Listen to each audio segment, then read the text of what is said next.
பைபிளில் இருந்து மறுபடியுமாக அந்த 2 கொரிந்தியர் வேதத்தை நம்ம எடுத்துக்கோங்க. 10வது அதிகாரம் முதல் ஒரு 5 வசனத்தை வாசிப்போம். உங்களுக்கு முன்பாக இருக்கும்போது தாழ்மையாயும் தூரத்திலே இருக்கும்போது உங்கள் மேல் கண்டிப்பாயும் இருக்கிற பவுலாகிய நான் கிறிஸ்துவின் சாந்தத்தையும் தயவையும் முன்னிட்டு உங்களுக்கு புத்தி சொல்லுகிறேன். எங்களை மாம்சத்தின்படி நடக்கிறவர்கள் என்று எண்ணுகிற சிலரை குறித்து நான் கண்டிப்பாய் இருக்க வேண்டும் என்று நினைத்திருக்கிற தைரியத்தோடு உங்கள் முன்பாக இருக்கும்போது நான் கண்டிப்புள்ளவனாயிராதபடிக்கு நீங்கள் எச்சரிக்கையாய் இருக்க உங்களை வேண்டிக் கொள்கிறேன். நாங்கள் மாம்சத்தில் நடக்கிறவர்களாயிருந்தும் மாம்சத்தின்படி போர் செய்கிறவர்கள் அல்ல. எங்களுடைய போர் ஆயுதங்கள் மாம்சத்துக்கேற்றவர்களாயிராமல் அரண்களை நிர்மூலமாக்குகிறதற்கு தேவ பலமுள்ளவர்களாயிருக்கிறது. அவைகளால் நாங்கள் தர்க்கங்களையும் தேவனை அறிகிற அறிவுக்கு விரோதமாய் எழும்புகிற எல்லா மேட்டிமையும் நிர்மூலமாக்கி எந்த எண்ணத்தையும் கிறிஸ்துவுக்கு கீழ்ப்படிய சிறைப்படுத்துகிறவர்களாய் இருக்கிறோம். ஆமென். 4வது வசனத்தை போடுங்க. எங்களுடைய போர் ஆயுதங்கள் மாம்சத்திற்கு ஏற்றவர்களாயிராமல் அரண்களை நிர்மூலமாக்குகிறதற்கு தேவ பலனாயிருக்கிறது. For the weapons of our warfare are not carnal, but mighty through God to the pulling down of strongholds. அரண்களை முறிக்கிற தேவ பலன். அடுத்த வசனம்,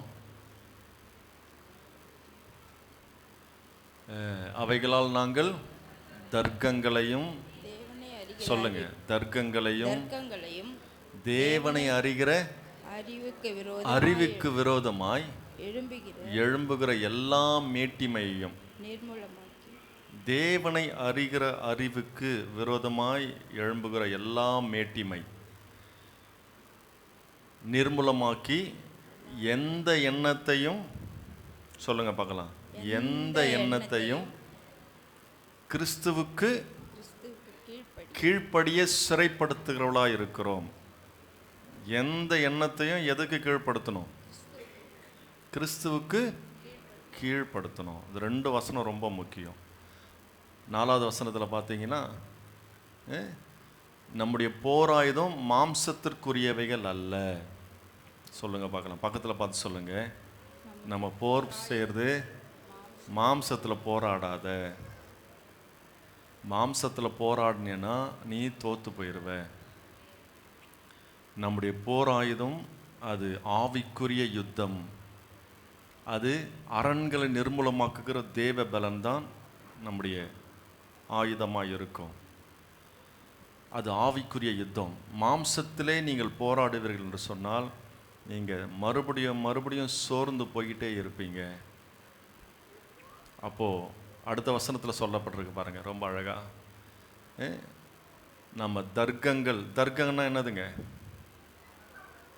தர்க்கம்னா என்னது? சும்மா தர்க்கம் பண்ணிக்கினே இருக்காத. சொல்கிறாங்களா இல்லையா? என்ன தர்க்கம் பண்ணிகிட்ருக்கிறேன் என்கிட்ட? வாக்குவாதம், தர்க்கம், பேசுகிற காரியங்கள், மனிதனோடு நமக்கு வருகிற எண்ணங்களில் வருகிற போராட்டங்கள், இது எல்லாத்தையும் நம்ம என்ன பண்ணோம்னா நிர்மூலமாக்கணுமா. என்ன பண்ணோம்? எப்படி நிர்மூலமாக்க முடியும்? எந்த எண்ணத்தையும் கிறிஸ்துவுக்கு கீழ்ப்பட்டிருக்க சிறைப்படுத்தணும். எந்த எண்ணத்தையும் நம்ம அடிமை கீழ்ப்படுத்தணும். அதை நம்ம மேன்மைப்படுத்தக்கூடாது. அதை நம்ம வளர விடக்கூடாது. ஆங்கிலத்தில் ரொம்ப அழகாக போட்டிருக்கு, casting down imagination and every high thing that exalteth itself against the knowledge of God. ஏன்னா இது எல்லாமே தேவனை அறிகிற அந்த அறிவுக்கு நீ போகிறதுக்கு தடையாக மாறிடும். உன்னால் தேவனை அறிஞ்சு கொள்ள முடியாது. தர்க்கங்கள் இதெல்லாம் இருந்தால் against the knowledge of God and bringing into captive every thought to the obedience of Christ. கிறிஸ்துவுக்கு நம் கீழ்ப்படியும் பொழுது அதெல்லாம் நம்ம என்ன பண்ண முடியும்? வேதத்தில் ரொம்ப அழகாக போட்டிருக்குது. இதை பவுல் கொரிந்து சபைக்கு ரொம்ப அழகாக எழுதுகிறார். 2 கொரிந்தியரில் ஒவ்வொரு அதிகாரத்திலையும் ஒவ்வொரு இது காரியத்தை பேசுவார். இதுக்கு முந்தின 9வது அதிகாரத்தில் பார்த்தீங்கன்னா ஆண்டவருக்கு கொடுக்கறத குறித்து, விதைக்கிற விதைப்பை குறித்து பேசுவார். ஒவ்வொரு அதிகாரத்துலேயும் ஒவ்வொரு சப்ஜெக்டை பேசிகிட்டே வருவார். இந்த இடத்துல வந்து முக்கியமாக என்ன பேசுகிறாருன்னா, இந்த கொரிந்து சபையில் ஒரு பிரச்சனை வந்து ஏற்படுது. இவர் எங்கெல்லாம் போகிறாரோ அங்கெல்லாம் என்ன பண்ணுவார்னா, பவுல் ஒரு சபையை நிறுவிட்டு வேற ஒரு இடத்துக்கு போவார், அப்போஸ்தல ஊழியத்தை செய்வார். இவர் போன பிறகு அங்கே வந்து புதுசாக பிரசங்கியார்கள் வராங்க சபைக்கு. இவர் நிறுவிட்டு போகிறார்ல, அங்கே வந்து பிரசங்கியார்கள் வந்து அவங்க இஷ்டத்துக்கு வந்து பவுல் சொல்கிறதெல்லாம் தப்பு, அவர் வந்து தூரமாக இருக்கும்போது என்ன பண்ணுவார், தூரமாக இருக்கும்போது கண்டிப்பாக பேசுவார், கிட்ட வந்தார்னா சாதாரணமாக நார்மலாக வந்து தாழ்மையாக பேசுவார் அப்படின்னு சொல்லிட்டு அவர் மேலே ஒரு குற்றச்சாட்டை வச்சு, அவர் சொல்கிறதெல்லாம் கேட்காதீங்க, அவருடைய போதனை வந்து நமக்கு செட் ஆகாது அப்படின்னு சொல்லிட்டு அந்த கொரிந்து சபையில் ஒரு பெரிய ஒரு குழப்பம் ஏற்படுது. சரியா? பவுல் போன பிறகு அவர் அந்த சபையை நிறுவிட்டு போகிறாரு. அந்த ஸ்தாபிச்சுட்டு போன பிறகு அந்த சபையில் வந்து அங்கே வந்து பவுலுடைய பிரசங்கத்தையும் அவருடைய போதனையும் நிராகரிக்கும்படியாக ஒரு சில கூட்டம் அந்த சபைக்குள்ளே நுழைஞ்சிருது. அவங்க எப்படிப்பட்டவங்களாக இருக்கிறாங்கன்னா, இந்த பின்னணி உங்களுக்கு புரிஞ்சாதான் இதனுடைய வார்த்தைகள் உங்களுக்கு, நான் சொல்கிற காரியங்கள் உங்களுக்கு புரியும். அவங்க வந்து நல்ல சிறந்த பேச்சாளர்களாக இருக்கிறாங்க. பவுல் போன பிறகு யார் உள்ள வர்றது, ஒரு கூட்டம் வந்து சபையை நடத்துறதுக்காக வருது. அவங்க வந்து ஒரு சிறந்த பேச்சாளர்கள். அவங்க வந்து நீயா நானா, யார் இதில் பெரியவன், யார் நல்லா பேசுகிறா பாரு அப்படின்றத மனதில் வச்சு அவங்க வந்து அந்த சபையை நடத்திட்டு இருக்கிறாங்க. அவங்க வந்து சொல்கிறாங்க, வால்யூம் கொஞ்சம் கம்மி பண்ண, எக்கோ அடிச்சுட்டே இருக்கு. ஹல்லேலூயா, பிரைஸ் தி லார்ட்.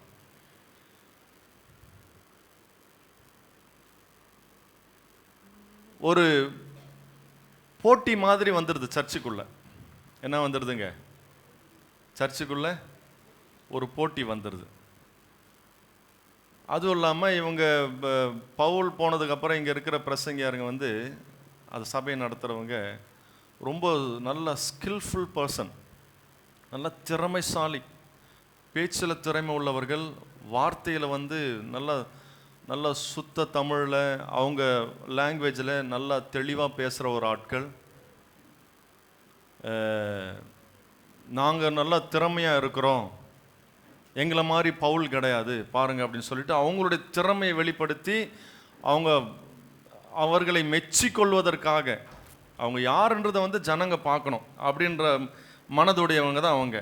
அவங்களுடைய பேச்சில் அவங்க பேசுகிற அந்த வொக்காபுலரிஸ், அந்த சுத்த தமிழ் மாதிரி அவங்களோட லாங்குவேஜில் பேசி நல்லா பயங்கரமாக ஒரு திறமைசாலியாக அங்கீகாரம், எங்களுக்கு வந்து பேசுகிறதுக்கு அங்கீகாரம் இருக்குது அப்படின்ற ஒரு அங்கீகாரம் பெற்று வெல் குவாலிஃபைடு பீப்புளாக நாங்கள் நிற்கிறோன்றதை காட்டுறதுக்காக சபையில் பேசிக்கிட்டு இருக்கிறாங்க. பேசிகிட்டு இருக்கும்போது அவங்க சொல்கிறாங்க, பவுல் வந்து அவருடைய டீச்சிங்கும் அவர் வந்து சரி கிடையாது, அவர் வந்து மாம்சத்தில் நடக்கிறவர் அப்படி இப்படின்னு சொல்கிறதுனால அந்த ஜனங்களுக்கு வந்து என்ன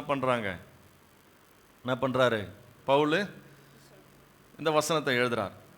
நல்லா கவனிங்க, இந்த இந்த சம்பவத்தை, இந்த விஷயத்தில் ஒரு விஷயத்தை நம்ம புரிஞ்சுக்கணும். இந்த சபையில் நடக்கிற ஒரு விஷயம் என்னது, பவுல் போன பிறகு ஒரு சிறந்த பேச்சாளர் வராரு, நல்ல குவாலிஃபைடு ப்ரீச்சர். அங்கே வந்து ஒரு போட்டி மாதிரி வந்துடுது. அங்கீகாரம் இருக்குது, பேசுகிற திறமை இருக்குது, வார்த்தையை ஒன்று விடாமல் கரெக்டாக அந்தந்த எந்தெந்த இடத்துல வார்த்தையை வச்சு பேசணுமோ எல்லாம் திறமை அவங்களுக்கு இருக்குது. ஆனால் இதெல்லாம் சபைக்கு தேவையா, எது சபைக்கு தேவை என்பதை அந்த கொரிந்து பட்டணத்தில் ஜனங்கள் மறந்துட்டாங்க. இவர்களுக்காக பவுல் எழுதுறார்,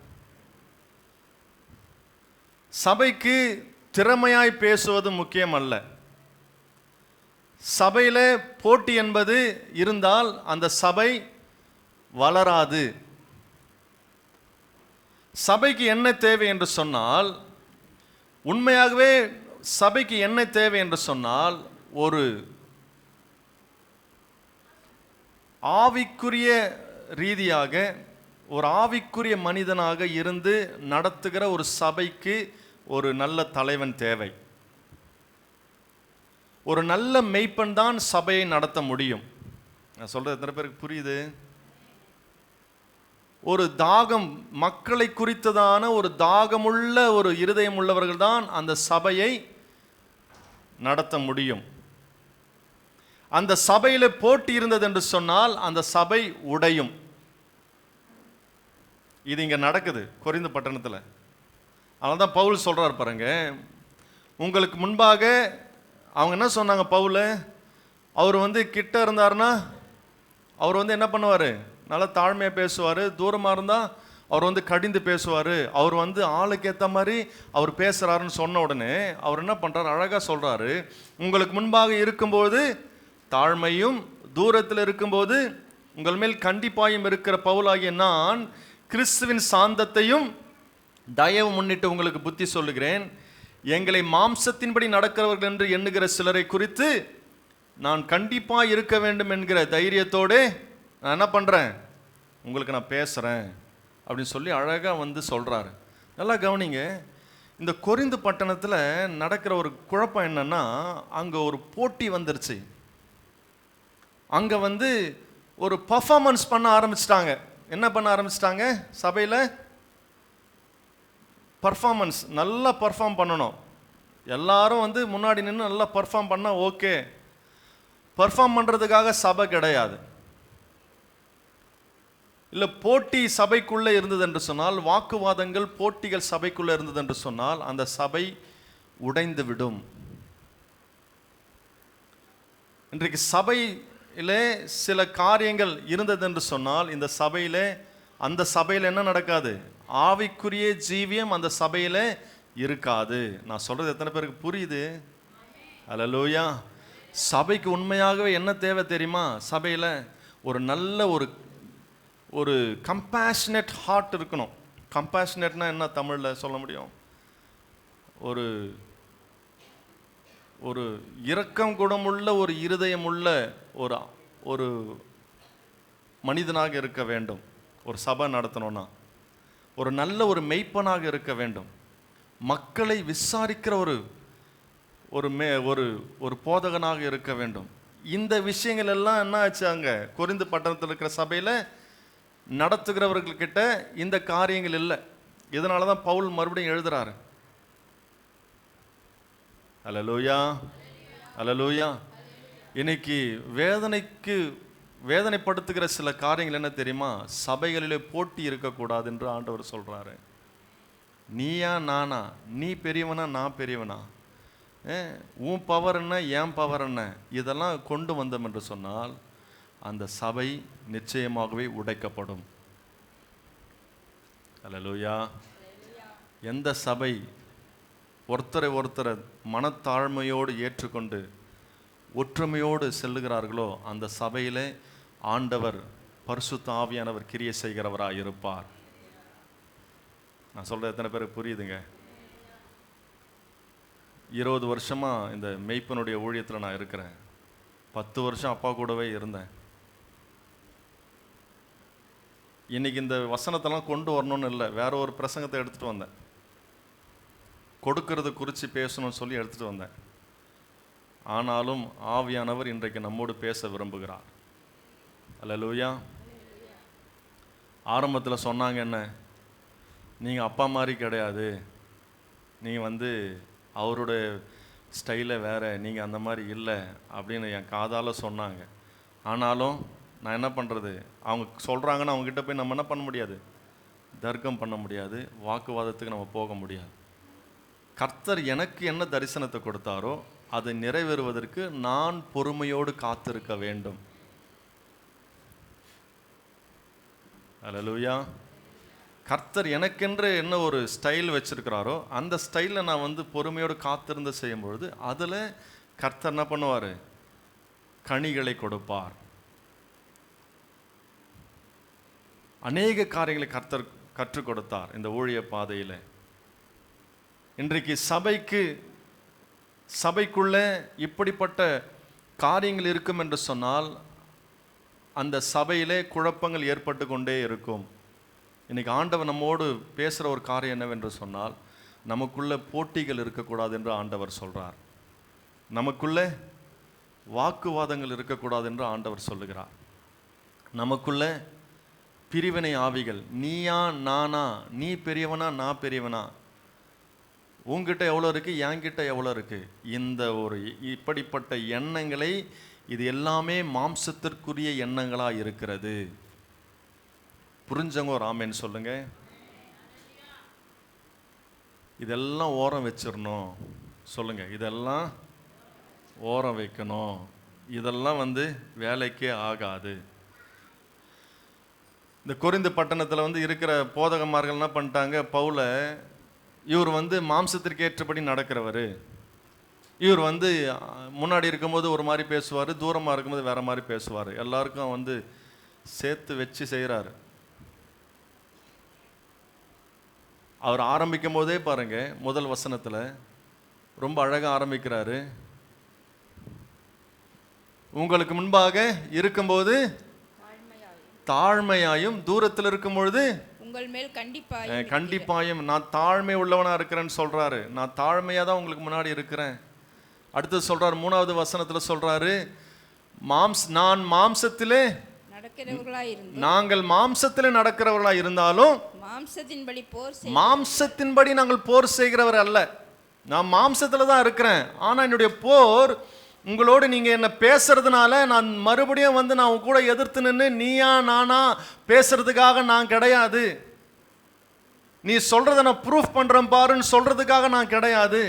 நீங்க மாம்சத்துல என்னை பேசினாலும் நான் உங்களோடு மாம்சத்தின்படி நான் ஒருத்தருக்கு ஒருத்தர் முன்னாடி நின்று பேசி நான் என்னுடைய வாக்குவாதத்தை ஜெயிப்பதற்காக நான் கிடையாது. என்னுடைய போர் ஆயுதம் மாம்சத்திற்கு ஏற்றதே அல்ல, அரண்களை முறியடிக்கிறதா இருக்கிறது. 4வது வசனத்தில் சொல்றாரு பாருங்க, எங்களுடைய போர் ஆயுதங்கள் மாம்சத்திற்கு ஏற்றவர்களா இராமல் அரண்களின் நிர்மூலமாக்குகிறதற்கு தேவ பலனா இருக்கிறது. அல்லேலூயா சொல்றார். ரொம்ப அழகா சொல்லி கொடுக்கிறார். அரண்களை முறிக்கிறதற்கு அது தேவ பலனா இருக்கிறது. அப்போ கொரிந்து ஜனங்களுக்கு பவுல் என்ன சொல்றாருன்னா, நீங்க போரிடும் பொழுது உங்களுக்கு போர் ஆயுதம் மக்களோட முன்னாடி நின்று அவங்கள பேசி வாக்குவாதம் பண்ணி போட்டியோடு இருந்து நீயா நானா, நீ ஜெயிக்கிறனா நான் ஜெயிக்கிறவனான் என்று சொல்லி நீங்கள் அதை செய்வீர்கள் என்று சொன்னால் அது ஒரு நல்ல கிறிஸ்தவ ஜீவியத்திற்கு அழகு கிடையாது. அது நல்ல ஒரு கிறிஸ்தவ ஜீவியம் கிடையாது. நம்ம கிறிஸ்தவர்கள் என்று சொல்லும் பொழுது நம்முடைய போராயுதம் மாம்சத்திற்குரியவர்களாக இருக்கக்கூடாது. அது மாம்சத்திற்குரிய அரண்களை முறிக்கிற தேவபலனாக இருக்கணும் நம்ம போராயுதம். ஆவிக்குரிய யுத்தமாக இருக்கணும் நம்ம போராயுதம் அப்படின்னு சொல்லிட்டு ரொம்ப அழகா சொல்றாரு. அதுக்கப்புறம் பாருங்க 5வது வசனத்துல சொல்றாரு பாருங்க. 5வது வசனத்தை வாசிங்களேன். அவைகளால் நாங்கள் தர்க்கங்களையும் தேவனை அறிகிற அறிவுக்கு விரோதமாய் எழும்புகிற எல்லா மேட்டிமையும் நிர்மூலமாக்கி எந்த எண்ணத்தையும் கிறிஸ்துவுக்கு கீழ்ப்படிய எல்லா மேட்டிமையும் நிர்மூலமாக்கி எந்த எண்ணத்தையும் கிறிஸ்துவுக்கு கீழ்ப்படிய சிறைப்படுத்துகிறவர்களா இருக்கிறோம். அப்போ நம்ம மாம்சத்தோடு போரிடாம, வாக்குவாதம் இல்லாம, போட்டி இல்லாம இருக்கணும்னா அவரோடு நம்ம எதிர்த்துன்னு போராடக்கூடாதுன்னு கூடாதுன்னு சொல்லுது. அப்போ நம்ம என்னதான் செய்யணும்? எப்படி அந்த போரை நம்ம ஜெயிக்கிறது? எப்படி அவங்க கிட்ட நம்ம நான் இப்படிதான் காட்டுறது அப்படின்னு நினைச்சீங்கன்னா ஆண்டவர் சொல்றாரு, நீ ஒன்றும் காட்ட தேவையில்லைன்னு சொல்றாரு ஆண்டவர். நீ அவங்க எப்படி பேசிட்டாங்க, அப்படி பண்றாங்க, இப்படி பண்றான், அப்போ எப்படிதான் நான் எப்படி நான் காட்டுறது? ஆண்டவர் சொல்றாரு, பக்கத்தில் பார்த்து சொல்லுங்களேன், பக்கத்தில் கையை பிடிச்சி சொல்லுங்க. ஆண்டவர் சொல்றாரு, நீ ஒரு ஆணியும் பிடுங்க தேவையில்ல. நீ பிடுங்குற ஆணி எல்லாமே தேவையில்லாத ஆணி தான். நீ பிடுங்க பிடுங்க ஓட்டை சவுத்தில் ஊந்துக்கிட்டே இருக்கும். ஆணி பாட்டு அடிச்சு கிடந்தானா அது பெயிண்ட் அடித்தா சரியாக போயிடும். அதை பிடுங்குறன்ற பேரில் பிடுங்கிக்கினே இருக்கிற அது ஓட்டை ஊந்துக்கினே இருக்குது. சுவரில் இருக்கிற எல்லா குறையும் தேருது. சொல்கிறது எத்தனை பேருக்கு புரியுது? இன்னைக்கு நிறைய இடத்துல பிரச்சனை என்ன தெரியுமா? குடும்பத்திலையும் சரி, உறவுகளில் சரி, சபையிலையும் சரி, நீ என்னை இப்படி பேசிட்ட, நீ என்னை இப்படி அவமானப்படுத்திட்ட, 4 பேருக்கு முன்னாடி சொல்லிட்ட, அப்போ அவங்களுக்கு முன்னாடி நான் யாருன்னு எல்லாருக்கும் தெரிஞ்சாதான் ரைட், அப்போதான் நீதி விளங்கும். இது மாம்சத்திற்குரிய எண்ணம். ஹலோ,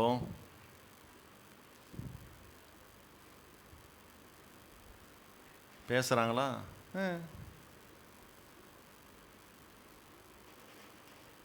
அவதூறு பேசுறாங்களா? ஓகே, என்ன பண்றது, பேச அதுக்காக கஷ்டமாக தான் இருக்கும். அதுக்காக நான் போய் நின்று அது கேட்குற நம்மளுடைய சுபாவம் எப்படி தெரியுமா ஆகிப்போச்சு? நம்ம வளர்ந்த விதம், நம்ம கலாச்சாரம், நம்ம குடும்ப சூழல், நம்ம பிள்ளைகளையும் பெற்றோர்கள் பிள்ளைகளையும் பிள்ளைகள் பெற்றோர்களையும் ட்ரீட் பண்ணுற விதம் எப்படி ஆயிடுச்சுன்னா, நமக்குள்ளே பேசுகிற காரியங்கள் உடனே ரிவெஞ்ச் எடுத்து உடனே நம்ம தர்க்கம் வாக்குவாதம் எல்லாமே நம்ம குடும்பத்தில் நடக்கிறது. அது அப்படி என்ன ஆகுது?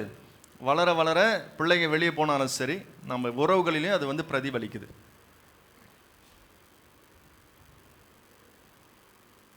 இங்கே பயங்கரமாக பவுல பேசுகிறாங்க, அங்கே சிம்பிளாக சொல்லிட்டு போகிறாரு, என்னுடைய போர் ஆயுதம் மாம்சத்திற்குரியவைகள் அல்ல, இப்படிப்பட்ட மாம்சத்திற்குரிய கிரியைகளையும் அரண்களையும் நீ முறியடிக்க வேண்டும் என்று சொன்னால் 5வது வசனத்தில் கடைசியில் சொல்லியிருக்கு, உனக்கு இப்படிப்பட்ட எண்ணங்கள் வருது பார்த்தியா, எப்படியாவது இது போட்டி நான் ஜெயிச்சே ஆகணும், எப்படியாவது நான் பேசி அப்போ தான் எனக்கு ஆத்மா சாந்தி ஆகும், இது இப்படியே விட்டால் நல்லா இருக்காது, அதை ரிவெஞ்சு பழிக்கு பழி வாங்கினாதான்ற ஒரு எண்ணங்கள் உனக்குள்ள புழுங்கிட்டு கிடக்குது பார்த்தியா. இந்த எண்ணங்கள் எல்லாவற்றையும் கிறிஸ்துவுக்குள்ள நம்ம சிறைக்குள்ளாக மாற்ற வேண்டும். நான் சொல்றது எத்தனை பேருக்கு புரியுது? அந்த எண்ணத்தை எல்லாத்தையும் டம்ப் பண்ணி அது ஒரு டப்பா போட்டு மூடிடணுமா? மூட முடியுமா? அதை திறந்து விட்டேன்னா உள்ளேருந்து அப்படியே குப்பு குப்பு குப்பு குப்புன்னு அடிச்சுன்னு இருக்கும் ஸ்மெல்லு. அதான் ஆங்கிலத்தில் ரொம்ப அழகாக போட்டிருக்கு, every thought must be captive to obey Christ. ஒவ்வொரு எண்ணங்களும் கிறிஸ்துவுக்குள்ள சிறைப்படுத்தி நீ கிறிஸ்துவுக்கு கீழ்ப்படிந்து இருக்கும் பொழுது இந்த எண்ணங்களை நீ கீழ்ப்படுத்த முடியும். இன்னைக்கு கிறிஸ்தவர்கள் ஏன் ஒரு நல்ல ஒரு கிறிஸ்தவ ஜீவியம் வாழ முடியல? காரணம் என்னன்னா, நமக்கு உண்டாகிற எல்லா எண்ணங்கள், நமக்கு விரோதமாக பேசுகிற காரியங்கள் எல்லாவற்றையும் நம்ம திரும்ப கேட்டு அவங்ககிட்ட முடிச்சிடணும். இல்லாட்டி ஏதாவது ஒரு வழியில் அவர்களுக்கு அந்த காரியத்தை நடக்கும் பொழுது தான் எனக்கு சந்தோஷமாகும். அது நடக்காத வரைக்கும் அதில் எனக்கு தூக்கமே வராது.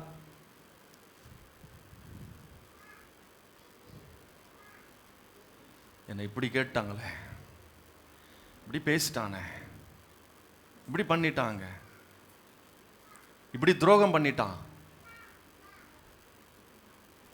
இப்படி அவதூறு பேசுறான், என்ன இது நமக்கு ஆண்டவர் சொல்லி கொடுக்கிறாரு. எல்லாவற்றையும் நம்ம என்ன பண்ணோம்? கிறிஸ்துவுக்குள்ள சொல்லுங்க பார்க்கலாம். சிறைப்படுத்தணும், சிறைப்படுத்த வேண்டும். சிறைப்படுத்தணும் நம்ம என்ன சொல்லணும்? அது என்ன இன்னும் கொஞ்சம் விளக்கமா சொல்றோம் பாருங்க. எப்படி அதை சிறைப்படுத்த முடியும்?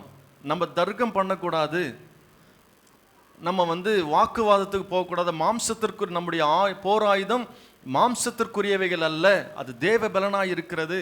கிறிஸ்துவுக்குள்ள நம்ம எண்ணத்தை சிறைப்படுத்தணும் அப்படின்னு சொல்றீங்க. அது எப்படி பண்ண முடியும் அப்படின்னு பார்த்தீங்கன்னா, நமக்கு இப்படிப்பட்ட சூழ்நிலையில் ஒரு கவனமான பகுத்தறிவு வேண்டுமா? சொல்லுங்க பார்க்கலாம். கவனமான பகுத்தறிவு, மைண்ட்ஃபுல் டிசர்ன்மெண்ட். இந்த இடத்துல தான் பிசாசை நம்மளை ட்ரிகர் பண்ணி விட்டுருவான், தூண்டி விட்டுருவான். தூண்டி விட்டு வேடிக்கை பார்ப்பான். ஒரு பாட்டு இருக்குது தெரியுமா, பழைய பாட்டு.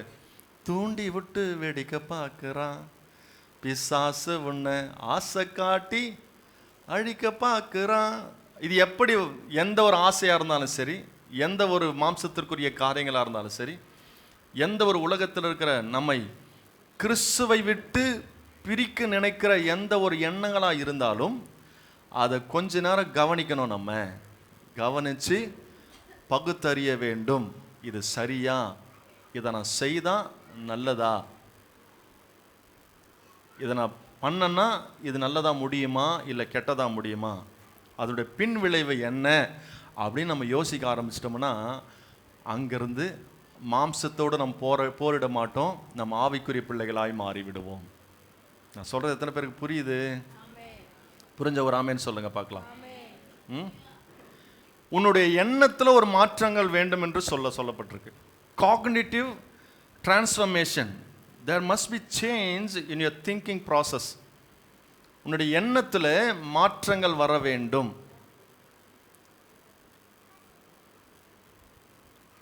எண்ணங்களிலே மாற்றங்கள் வர வேண்டும். அதான் போட்டிருக்கு பாருங்க 5வது வசனத்தில், எந்த எண்ணத்தையும், அது வாசிங்களா, எந்த எண்ணத்தையும் கிறிஸ்துவுக்கு கீழ்ப்படிய சிறைப்படுத்துகிறவர்களாய் இருக்கிறோம்.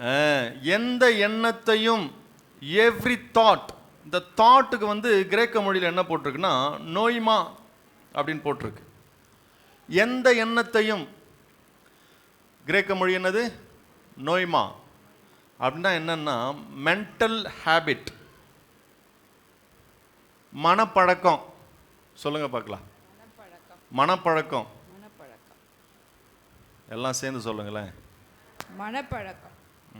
மைக்கில் சொல்ல, எல்லாம் சொல்லட்டும். நீங்களாம் சொல்லுங்க, சத்தமாக சொல்லுங்களேன். உன் மனப்பழக்கத்தை மாற்று. மனசில் தான் எல்லாமே ஆரம்பிக்குது. நம்ம செய்யறதுக்கு முன்னாடி எங்கே தோணுது? இந்த மனப்பழக்கத்தை நம்ம மாற்றணும். இந்த எண்ணத்தை கிறிஸ்துவுக்குள்ள நம்ம அடிமைப்படுத்தணும். நமக்கு 1008 எண்ணம் வருங்க, 1008 எண்ணங்கள் வரும். நம்ம குடும்பத்தில் சண்டை போடும்போதும் சரி, இல்லை வாலிப பிள்ளைங்க வேற எங்கேயாவது போகும்பொழுதும் சரி, இல்லை நம்ம எந்த சூழ்நிலை இருக்கிறோமோ எல்லா இடத்துலையும் நம்ம எதெல்லாம் பார்க்குறோமோ அது எல்லாமே நம்ம மனசுக்குள்ளனா ஆகிடும், ஸ்டோர் ஆகும். அது எல்லாத்தையும் மனம் போன போக்கில் நம்ம இருந்தோம்னா அது நல்ல பழக்கம். அது நான் சொல்கிற எத்தனை பேருக்கு புரியுது? உன் மனதை கட்டுப்படுத்த நீ கற்றுக்கொள்ள வேண்டும். நான் நினைக்கிறதெல்லாம் நான் பேச ஆரம்பித்தேன்னா அது ஒரு நல்ல ஒரு மனுஷனுக்கு நல்ல அழகு கிடையாது. அதுலேயும் நிதானித்து எதை பேசணும் எதை பேசக்கூடாதுன்னு ஆவியானவர் நீ கேட்கும் பொழுது எந்தெந்த இடத்துல எதை பேச வேண்டும் என்று ஆண்டவர் உனக்கு சொல்லி கொடுப்பார். அதுக்கு மனப்பழக்கத்துக்கு நீங்கள் வரணும். ஒரு விஷயத்தை நம்ம செய்யணும்னா அது பழக்கப்பட்டுக்கிட்டே இருந்தால் தான் நல்லா செய்ய முடியும். அதுபோல் நீங்கள் யோசிக்கிற எந்த எண்ணங்களாக இருந்தாலும் எல்லாவற்றையும் பேசுவது அது நல்லது கிடையாது, எல்லாவற்றையும் பேசி முடிப்பது அது நல்லது கிடையாது. பேசுகிறதுலையும் இது சரியான எண்ணங்களா, இது நான் யோசிக்கிறது கரெக்டா, இதை நான் பேசினா என்ன ஆகும்னு நம்ம பேசுறதுக்கு முன்னாடி 2 முறை யோசிக்கணும்.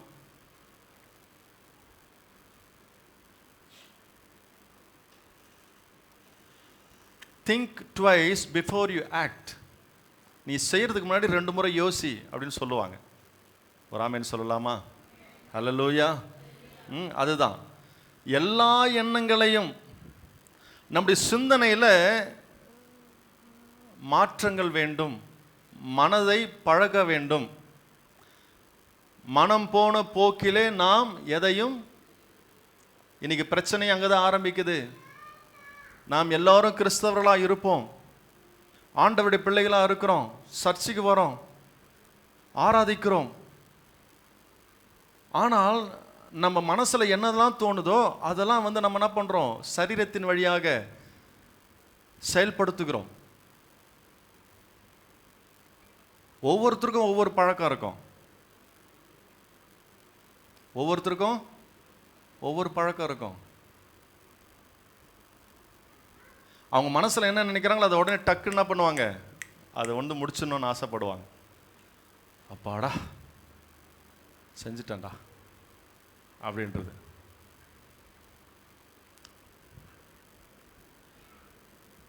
அப்போ நம்ம மனதை நம்ம என்ன பண்ணோம், ஒரு ஒரு நல்ல வழியிலே ஆவிக்குரிய ரீதியாக நம்ம மனதை பழக்க வேண்டும். எல்லாம் சேர்ந்து சொல்லுங்களேன். ஆவிக்குரிய வழியிலே நம் மனதை பயிற்சி கொடுக்க வேண்டும். மனம் போன போக்கில் போகக்கூடாது. சொல்லுங்க, மனம் போன போக்கில் போகக்கூடாது. சில நேரத்தில் நம்ம போகிறோம், ஏன் தெரியுமா? ஏன்னா உன் மனசு அந்த விஷயத்தில் ரொம்ப ஸ்ட்ராங்காக பழகி போயிருக்குது. நீயே நினச்சாலும் உன் மனது சொல்கிற பேச்சை கேட்க மாட்டேங்குது. 3 விஷயம் அந்த மனதை பழக்குவதற்கு 3 விஷயம் தேவைப்படுது. என்ன தெரியுமா? முதல்ல வந்து தேவையில்லாத எண்ணங்கள், தானாக தோன்றுகிற, தன்னிச்சையாக தோன்றுகிற தேவையில்லாத எண்ணங்களை நீ அதை எண்ணுவதற்கும், என்றது பெருசு கிடையாது. எல்லாருக்குள்ளும் தேவையில்லாத எண்ணங்கள் நமக்குள்ள என்ன பண்ணும், வரும். தேவையில்லாத எண்ணங்கள் வருவது பாவம் அல்ல, அதை செய்ய நீ முயற்சி செய்வது தான் அது பாவத்தில் போய் முடியும். நான் சொல்றது புரியுதா? நான் சொல்றது எத்தனை பேருக்கு புரியுது? எக்கச்சக்க எண்ணங்கள் வருங்க. எண்ணங்கள் நம்ம மனசுல வந்து தோணும். அன்வான்ட் தாட்ஸ், தன்னிச்சையாக தோணும். எவ்வளோ எண்ணங்கள் வருது. ஆனால் அந்த எண்ணத்தை வைத்து ஒரு மாடு மாதிரி அசை போட ஆரம்பிக்கிறோம் பார்த்தியா, அங்கே தான் வந்து அது நம்மை செய்ய தூண்டி அது பாவத்தில் முடிகிறது. அப்போ மனதிற்கு ஒரு பழக்கத்தை கொண்டு வர வேண்டும் என்று சொன்னால் நாம் முதல்ல அந்த எண்ணத்திலிருந்து விடுதலை ஆக வேண்டும். முதல்ல ஒரு விஷயத்தை நீங்கள் புரிஞ்சுக்கணும். எல்லாருக்குமே வந்து நமக்குள்ள எண்ணங்கள் வருதுன்னா அது தானாகவே வரல.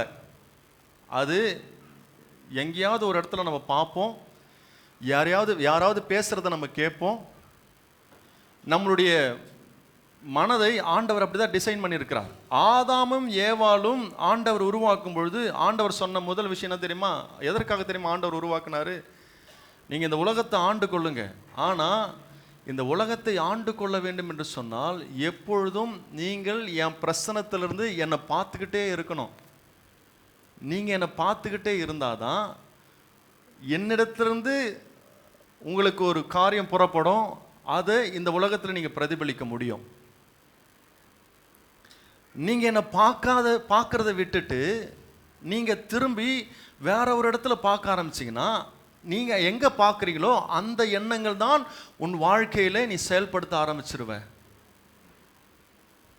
எங்கே தேவையில்லாத எண்ணங்கள் புறப்படுகிறது என்று சொன்னால், நாம் எங்கெல்லாம் தேவையில்லாத காரியங்களை நாம் பார்க்கிறோமோ பழகுகிறோமோ அங்குதான் அந்த காரியங்கள் எல்லாம் நம்ம மனதில் ஸ்டோர் ஆகி அதை நம்ம திரும்ப திரும்ப செஞ்சுக்கிட்டே இருப்போம். நான் சொல்றது எத்தனை பேருக்கு புரியுது? அல்லேலூயா. உன் மனதை தூண்டுகிற எந்த ஒரு காரியமாக இருந்தாலும் நம்ம எதை பார்க்குறோம்ன்றது ரொம்ப முக்கியம். எதை பேசுகிறோன்றது ரொம்ப முக்கியம். யாரு கூட சேர்றோன்றது ரொம்ப முக்கியம்.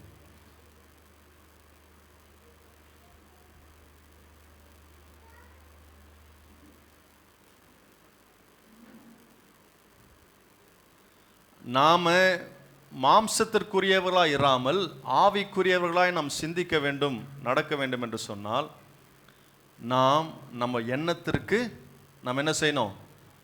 பழக்கத்தை கொண்டு வரணும். ரெண்டாவது பார்த்தீங்கன்னா, நம்ம வாழ்க்கையில் வந்து இப்படிப்பட்ட எண்ணங்கள் எங்கேருந்து உருவாகுதுன்னா, நம்ம கலாச்சாரமே பெரிய ஒரு காரியமாக இருக்குது. நம்ம வளர்கிற சூழல், நாம் பழகுகிற நண்பர்கள், நாம் பார்க்கிற காரியங்கள் எல்லாம் இருந்தாலும் நம்முடைய எண்ணத்தை ஆவிக்குரிய ரீதியாக செலுத்தும் பொழுது அங்கிருந்து ஆண்டவர் நமக்கு அநேக ஞானங்களை கொடுப்பார். நாம் இந்த உலகத்தை ஜெயிக்கிறவர்களாய் மாற முடியும். நான் சொல்கிறது புரியுதுங்களா? அல்லேலூயா. புரிஞ்ச ஒரு ஆமென் சொல்லுங்க பார்க்கலாம். நம்முடைய சிந்தையை நம்ம அலைன் பண்ண கற்றுக்கணும், ஒழுங்கு பண்ண கற்றுக்கணுமா. நம்ம மனசை ஒழுங்கு பண்ண கற்றுக்கணும். எல்லாம் சேர்ந்து சொல்லலாமா? நம்ம மனதை ஒழுங்கு செய்ய வேண்டும். இப்போ கார் ஓட்டிகிட்டு போகிறோம்னு வச்சு, கார் ரிப்பேருக்கு கொடுக்குறோம்,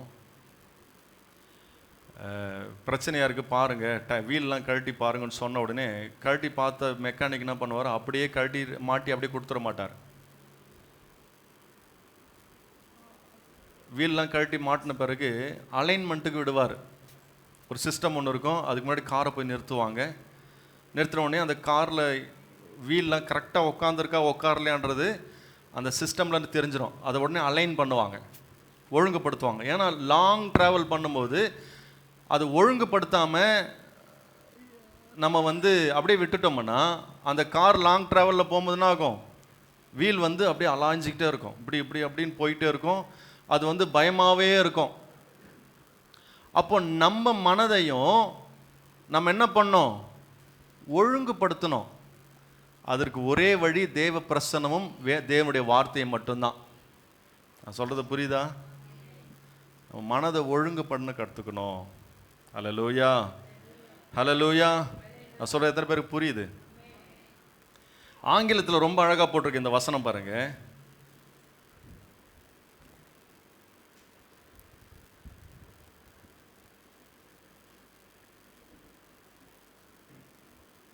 தமிழில் போட்டிருக்கு, அவைகளால் நாங்கள் தர்க்கங்களையும் தேவனை அறிகிற அறிவுக்கு விரோதமாக எழும்புகிற எல்லா மேட்டிமையையும் நிர்மூலமாக்கி எந்த எண்ணத்தையும் கிறிஸ்துவுக்கு கீழ்ப்படிய சிறைப்படுத்துகிறவர்களாக இருக்கிறோம். இங்கே மெசேஜ் டிரான்ஸ்லேஷன் வெர்ஷனில் என்ன போட்டிருக்குன்னா, fitting every loose thought and emotion and impulse into the structure of life shaped by Christ. என்னுடைய எண்ணங்கள், என்னுடைய வாழ்க்கை இயேசுவுக்குள்ளாக என்ன பண்ணணும், வடிவமைக்கப்படணும். என் லைஃப் கிறிஸ்துவுக்குள்ளாக ஷேப் ஆகணும். என் லைஃப் எதுக்குள்ளாக ஷேப் ஆகணும்? இன்னைக்கு நிறைய பேரோட வாழ்க்கை எதில் ஷேப் ஆகிருக்கு தெரியுமா? நிறைய பேர் வாழ்க்கை எதில் ஷேப் ஆகிருக்கு தெரியுமா? பார்க்குற ஃபோன் தான் ஒன் ஆஃப் த வர்ஸ்ட். மக்களை ஒரு விதமாக ஷேப் ஆக்கி வச்சிருக்கு. இன்னைக்கு சினிமாவை பார்த்து வளர்ந்த பலவீனமான கூட்டம் நிறைய இருக்கு. சினிமாவில் நடக்கிற விஷயத்தை பார்த்து இதுதான் எனக்கும், இப்படி தான் நானும் இருப்பேன் அப்படின்னு வளர்ந்து பலகீனமான கூட்டமாக இருக்கிறது. இன்னைக்கு அநேக மக்களை ஷேப் பண்ணுறதே தெரியுமா? வேத வசனம் கிடையாது. கிறிஸ்தவர்களாக இருந்தாலும் அவர்கள் வாழ்க்கையில் அவங்க பார்க்குற ரீல்ஸும் ஃபேஸ்புக்கில் பார்க்குற வீடியோவும் மனைவி புருஷனை பார்த்து பேசுகிற காரியங்கள் இதெல்லாம் பார்த்து அதை ஒரு என்கரேஜ்மெண்ட்டாக எடுத்துக்கிட்டு அதை உள்வாங்கி அதை சந்தோஷப்படும் போது என்ன ஆகுதுன்னா உன் மனசு அதன் பக்கமாக திரும்பிடுது. அது உன்னை அறியாமே குடும்பத்தில் ரிஃப்ளெக்ட் ஆகுது. உன்னை அறியாமே குடும்பத்தில் அதை நீ செய்ய ஆரம்பிச்சிடுற. நம்முடைய வாழ்க்கை கிறிஸ்துவுக்குள்ளாக வடிவமைக்கப்பட வேண்டும். வேதம் என்ன சொல்லுகிறது? தேவ பிரசன்னத்தில் காத்திருக்கும் பொழுது, ஆவியானவருக்கு நம்ம இடம் கொடுக்கும் பொழுது, அந்த இடத்துல நம்முடைய வாழ்க்கை அவர் நம்மை உருவாக்க போதுமானவராக இருக்கிறார். நான் சொல்ற விஷயத்துக்கு புரிஞ்ச ஒரு ஆமேன் சொல்லுங்க. அல்லேலூயா. நம்முடைய எண்ணங்கள் கிறிஸ்துவுக்குள்ளாக சிறைப்பட வேண்டும். அல்லேலூயா. நம்ம எதை அதிகமாக நம்ம பண்றோம், எந்த ஒரு விஷயத்தை நம்ம அதிகமாக செய்கிறோமோ அதுதான் நம்ம வாழ்க்கையாக மாறிவிடும். நான் சொல்கிறது எத்தனை பேருக்கு புரியுது? நம்ம சர்ச்சுக்கு வர பிள்ளைங்களுக்கு நான் சொல்கிறேன், நீங்கள் ரீல்ஸ் பாருங்கள். பார்க்குறீங்களா? ஏதோ டைம் பாஸ் பார்க்குறீங்களா? ஓகே. ஆனால் அதை பார்த்துட்டு உன் மனசு வந்து ரொம்ப சந்தோஷம் அடையுது, அதில் ரொம்ப என்டர்டெயின் ஆகிடுற. இதுதான் என் வாழ்க்கை, இப்படி தான் நானும் இருக்கணும் அப்படின்னு நினச்சேன்னா அங்கே நீ கஷ்டகாலம் உனக்கு ஆரம்பிச்சிருச்சுன்னு அர்த்தம். நான் சொல்கிறது எத்தனை பேருக்கு புரியுது? நம்முடைய வாழ்க்கை, ஆண்டவர் நம்ம வாழ்க்கையை ஷேப் பண்ணணும். இந்த மீடியாவோ, இந்த இன்ஸ்டாகிராமோ, ஃபேஸ்புக்கோ, இல்லை யூடியூப்பில் பார்க்குற ரீல்ஸோ நம்ம வாழ்க்கை என்ன பண்ணக்கூடாது? உருவாக்கக்கூடாது. நம்ம வாழ்க்கையை உருவாக்குவது வேத வசனமாக இருக்க வேண்டும். சொல்லுங்கள் பார்க்கலாம். நம்முடைய வாழ்க்கையை உருவாக்குவது வேத வசனமாக இருக்கணும். ஒரு சிலர் நாங்களாம் ஃபேஸ்புக்கை பார்க்க மாட்டோம், எங்களுக்கு அதெல்லாம் டைமே இல்லை. ஆனால் உன் எண்ணத்தை வேற ஒரு இடத்துல நீ வச்சிருக்கிற. ஃபேஸ்புக்கு பார்க்காதவங்க, இன்ஸ்டாகிராம் பார்க்காதவங்களாம் பரிசுத்தவான்களா இல்லை கரெக்டாக இருக்கிறாங்களா? உன் எண்ணங்கள் ஃபேஸ்புக்குன்றது ஒரு கம்யூனிட்டி, சரியா? அதில் ஒரு கூட்டம் இருக்கும், அதில் எங்கேஜாக இருப்பாங்க. ஃபேஸ்புக்கு ரீல்ஸை பார்க்காதவங்க வேற ஒரு இடத்துல எங்கேஜாக இருக்கிறாங்க. வேற ஒரு இடத்துல என்ன பண்ணுறாங்க? அவங்க எண்ணத்தை வீணான வார்த்தைகளை பேசிக்கிட்டு, வீணான காரியங்களை அலப்பிக்கிட்டு, வீணான செய்கைகளை செஞ்சுக்கிட்டு, இதெல்லாம் நம்முடைய வாழ்க்கையை உருவாக்கக்கூடாது என்று சொல்லி பவுல் திட்டவட்டமாக எழுதுகிறார். நம்முடைய போர் ஆயுதம் எங்கே இருக்கணுமா? நம்முடைய போர் ஆயுதம் அரண்களை முறிக்கிறதா இருக்கணும், மாம்சத்திற்குரியவைகளாக இருக்கக்கூடாது. நான் சொல்கிறேன், எத்தனை பேருக்கு புரியுதுங்க? புரிஞ்ச ஒரு ஆமேன்னு சொல்லுங்க. அல்லேலூயா. போர் அடிக்குதுன்ற ஒரு ஆமேன்னு சொல்லுங்க.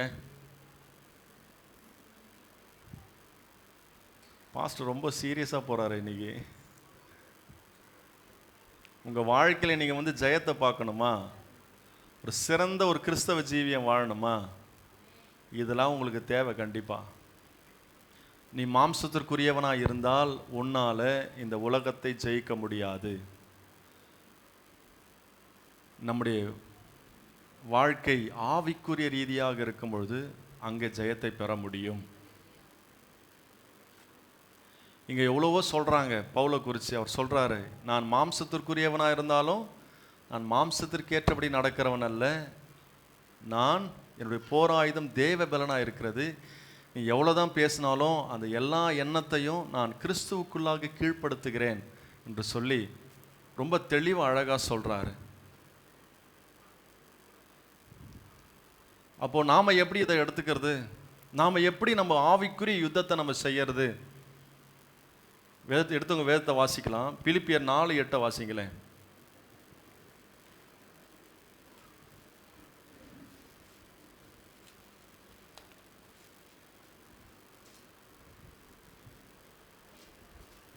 பிலிப்பியர் 4:8.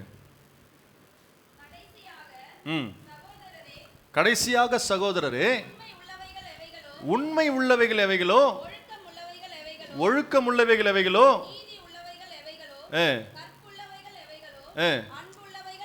அன்புள்ளவைகள் எவைகளோ, புண்ணியம் எதுவோ, புகழ் எதுவோ சிந்தித்து கொண்டிருங்கள். சொல்லுங்க பார்க்கலாம், எல்லாம் சொல்லுங்க. சிந்தித்து கொண்டிருங்க.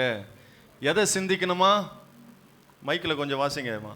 கடைசியாக சகோதரரே, உண்மை உள்ளவைகள் எவைகளோ. எதை சிந்திக்கணும்? சத்தமா சொல்லுங்க. எதை சிந்திக்கணும்? உண்மை உள்ளவைகளை சிந்திக்க வேண்டும். உண்மையை சிந்திக்க வேண்டும். ரெண்டாவது, ஒழுக்கம் உள்ளவைகள் எவைகளோ. எதை சிந்திக்கணுமா? டிசிப்ளினை சிந்திக்கணும். ஒழுக்கமா இருக்கிறத சிந்திக்கணும். ஒழுக்கமா இருக்கிறத எல்லாம் சத்தமா சொல்லுங்களேன். சத்தமா சொல்லுங்க. ஒழுக்கமுள்ளவைகளை நாம் சிந்திக்க வேண்டும். மூணாவது, நீதி உள்ளவைகள் எவைகளோ. நீதி செய்யறத நம்ம சிந்திக்கணும். நாலாவது, கற்புள்ளவைகள் எவைகளோ. கற்புள்ளவைகளை நம்ம சிந்திக்கணும். அன்புள்ளவைகள் எவைகளோ. அன்புள்ளவைகளை சிந்திக்கணும். நற்கீர்த்தி உள்ளவைகள் எவைகளோ நல்ல நல்ல பேச்சு பேசுறத சிந்திக்கணும். புண்ணியம் எதுவோ புண்ணியம் செய்யறத சிந்திக்கணும். புகழ் எதுவோ அவைகளையே சிந்தித்து கொண்டிருங்கள். அல்லேலூயா. நீ மாம்சத்திற்குரியவனாய் இருப்பாய் என்று சொன்னால் இவைகளை நீ சிந்திக்க முடியாது. ஆவிக்குரியவனாய் இருப்போம் என்று சொன்னால் நம் மாம்சத்திற்குரியவைகளை சிந்திக்க முடியாது.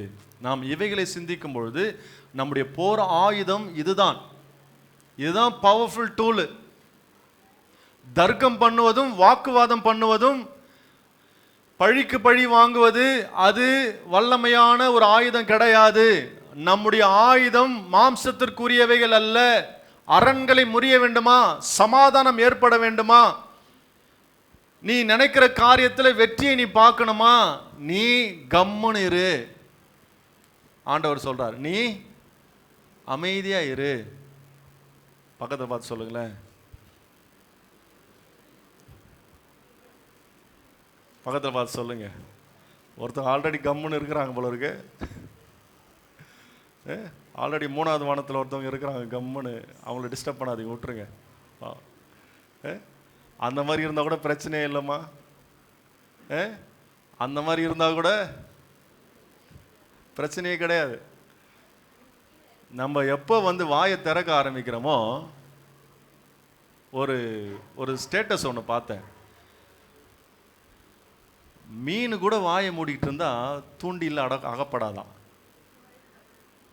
மீன் கூட வாயை மூடிக்கிட்டு இருந்தா மாட்டிக்காது. மீன் வாயை திறந்தா தூண்டில மாட்டிக்கும். அப்ப என்ன சொல்ல வராங்க இதுல? உனக்கு போர் ஆயுதங்கள் வரும்பொழுது, பிரச்சனைகள் வரும்பொழுது, போராட்டங்கள் வரும்பொழுது நீ என்ன பண்ணு? சொல்லுங்களேன்.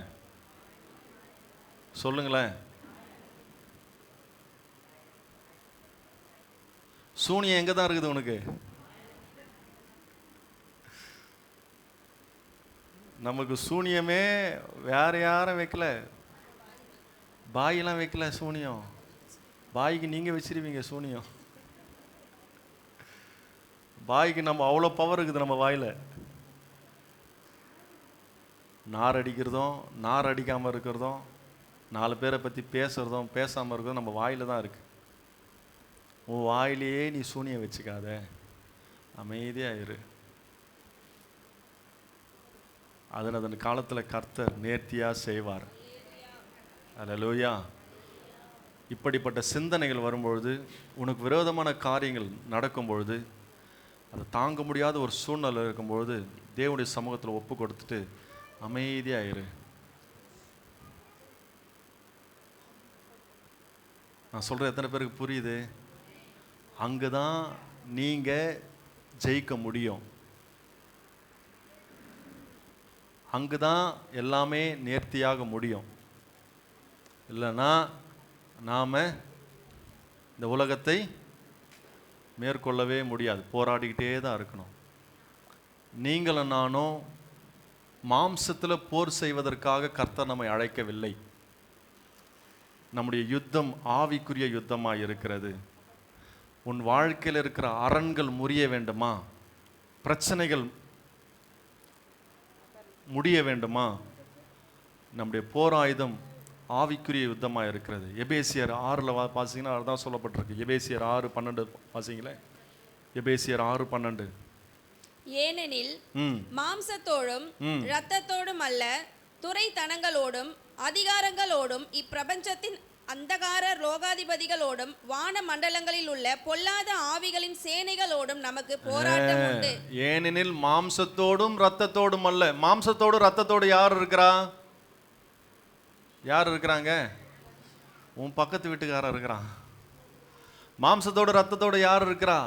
உனக்கு விரோதமாக சண்டை போடுறவங்க இருக்கிறாங்க. அவங்க கூட உன் பிரச்சனையே கிடையாது. சொல்லுங்க, அவங்க கூட பிரச்சனையே இல்லை. நான் எப்படியோ அதே போல தான் அவங்களும் நானும் ஒன்று தான். இதை சொல்லுங்க முதல்ல. அவங்களும் நானும் ஒன்று தான். நான் சொல்கிறது புரியுதா?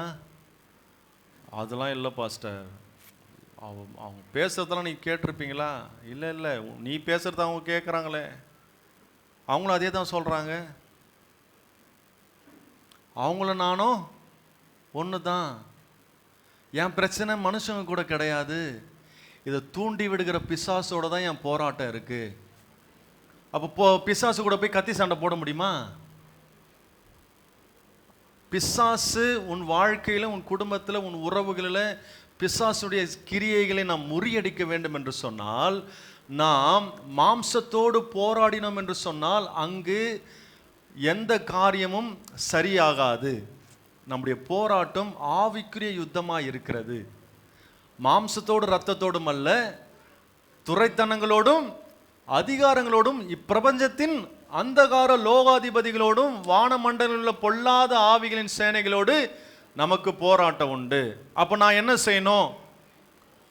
போராட்டத்துக்கு நான் என்ன பண்ணணும்? அப்போ மாம்சத்தோடு போராடக்கூடாதுன்னு சொல்றீங்க, நான் ஆவியோடு போராடணும், நான் என்ன செய்யணும்? அப்போ தொடர்ந்து அந்த அதிகாரத்தில் வாசித்தீங்கன்னா, ஆகையால் தீங்கு நாளில் அவைகளை நீங்கள் எதிர்க்கவும், நீ தீங்கு நாளில் பிரச்சனை வரும்போது அதை எதிர்த்து நிற்கணும்னா, நீ போய் உன் வாயை திறந்து சண்டை போடாத, போராடாத, நீ எந்த ஒரு காரியத்தை நீங்க பேசாதீங்கன்னு வந்து வசனம் சொல்லுது.